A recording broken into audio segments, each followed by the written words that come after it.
Alors, bonjour à toutes et à tous.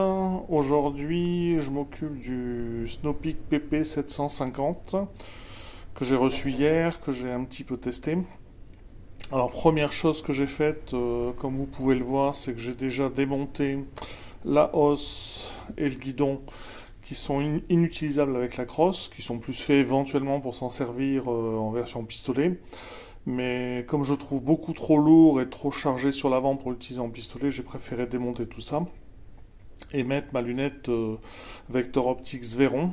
C'est la 31244.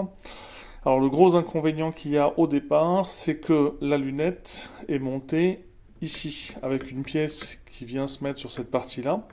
Et la lunette est beaucoup trop en avant. Et on est obligé de se pencher sur la crosse, qui en plus est flexible et se tord. Donc ça, j'en reparlerai plus tard. Donc la première chose que j'ai faite, ça a été de démonter la hausse. Et sur les deux petites vis, j'ai fabriqué cette petite pièce dans un plat d'aluminium. Je mettrai toutes les photos après. Donc c'est un plat d'aluminium de 11,5 par 2 mm. Il suffit de tailler les deux côtés en biseau à, on va dire à peu près 50 degrés, certains disent 45, 50 jusqu'à 60. Faire les deux petits trous, le premier est à 15 mm de l'arrière, entre les deux l'anthrax est à 20 mm, et il suffit ensuite de fraiser un petit peu ce côté pour que les deux petites vis puissent rentrer à fleur, et c'est ce qui permet de monter, comme vous pouvez le voir ici, la lunette avec les colliers en 11 mm.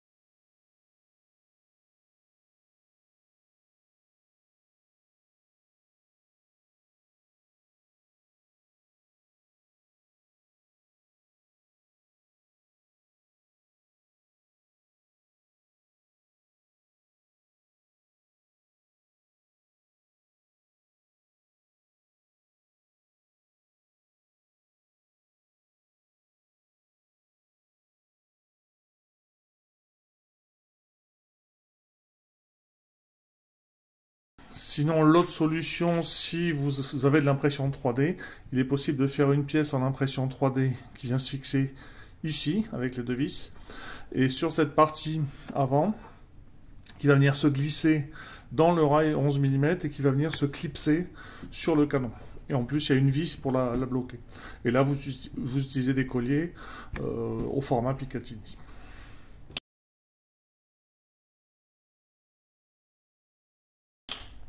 Sinon, je l'avais commandé donc chez Humaer avec le régulateur de chez eux, de chez Humaer. Comme vous pouvez le voir, on voit le petit trait sur la partie dorée. D'origine, comme vous pouvez le voir, il est réglé sur 110 bars. Comme j'ai pris la version 5.5, j'ai fait quelques tirs. J'ai pu tirer une quarantaine de plombs. Hier, j'avais reçu, il était à 180 bars. J'ai pu tirer à peu près une quarantaine de plombs pour redescendre un petit peu en dessous de 100 bars. Donc là, je vais le laisser à 110 et on verra ce que ça donne à la fois en vitesse, en puissance et surtout en autonomie.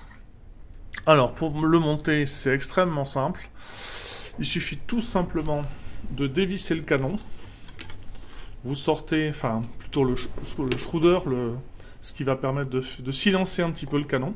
Là, vous voyez que la taille du canon est quand même beaucoup plus courte que la taille de ce tube. Donc il y a toute une partie avant où les gaz vont être en partie détendus. J'ai effectivement trouvé qu'il n'était pas très bruyant par rapport notamment au PP700. Ensuite, il suffit de vider le réservoir donc en tirant à vide, de le laisser se vider complètement. Quand vous êtes sûr qu'il n'y a plus de pression, que le manomètre devant est bien à 0. Voilà, on le voit. À ce moment-là, il suffit tout simplement de le dévisser. Normalement, c'est pas bloqué, ça vient tout seul. Une fois que vous avez dévissé le réservoir, il suffit de dévisser. Alors là, quand j'ai dévissé, c'est l'ensemble qui est venu. Donc la partie argentée, voilà, celle-là. Et là, vous allez trouver ici le régulateur d'origine, le régulateur chinois, que l'on va remplacer par le régulateur UMAR.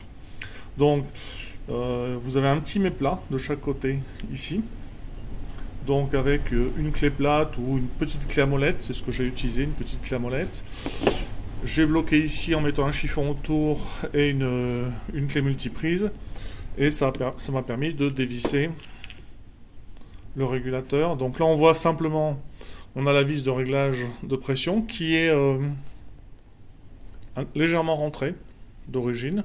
Donc je vais le laisser tel que, je ne vais pas y toucher. Avec les joints et le circlips. Derrière le circlips, vous avez différentes rondelles. Et donc là, le régulateur UMAR, on retrouve donc la vis de réglage qui est sur le dessus. Donc comme je disais, il y a un petit trait, on voit doré ici, qui est sur 110. Simplement, si vous voulez diminuer, il suffit de visser et d'amener cette petite vis sur une pression plus basse. Si vous voulez augmenter la pression, conseillé par UMAR, il faut aller 10 bars au-dessus et redescendre de 10 bars. Apparemment, c'est la seule précision. Donc là, ce que je vais faire, c'est que je vais remettre de la graisse silicone sur tous les joints. Là, vous voyez que cette pièce, il n'y a rien de particulier, c'est juste un tube vide qui vient se visser sur cette partie-là. Donc je regraisse tout ça, je remonte et je reviens après.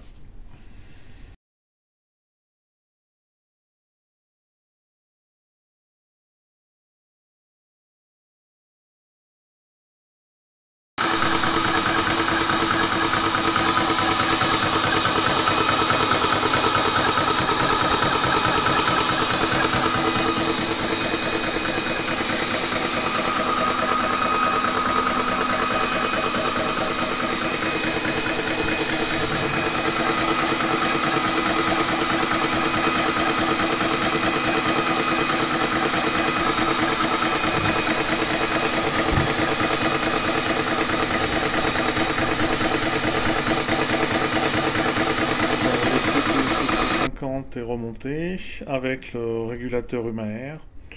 Donc je me suis mis la petite étiquette, on va dire que ça fait plus joli. Je viens de le regonfler, j'ai tiré un chargeur pour tester. Ça fait déjà 20 minutes que je laissais tel que, le manomètre n'a absolument pas bougé. Donc je verrai d'ici demain matin, mais a priori il n'y a pas l'air d'avoir de fuite.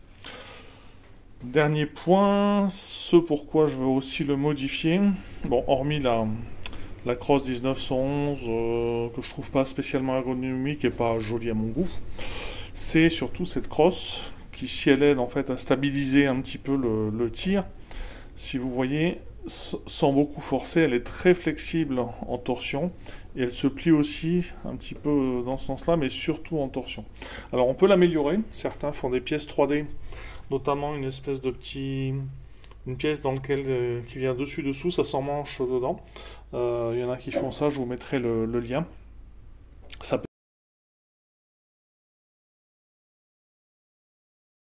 permet de limiter cette torsion, mais bon, je dirais que c'est un pis-aller en attendant mieux, et c'est pour ça que par la suite, je vais bien l'améliorer en mettant la pièce 3D ici, avec de quoi mettre un tube AR15 ou M4, et avec une crosse AR15 M4, et une poignée AR15 également.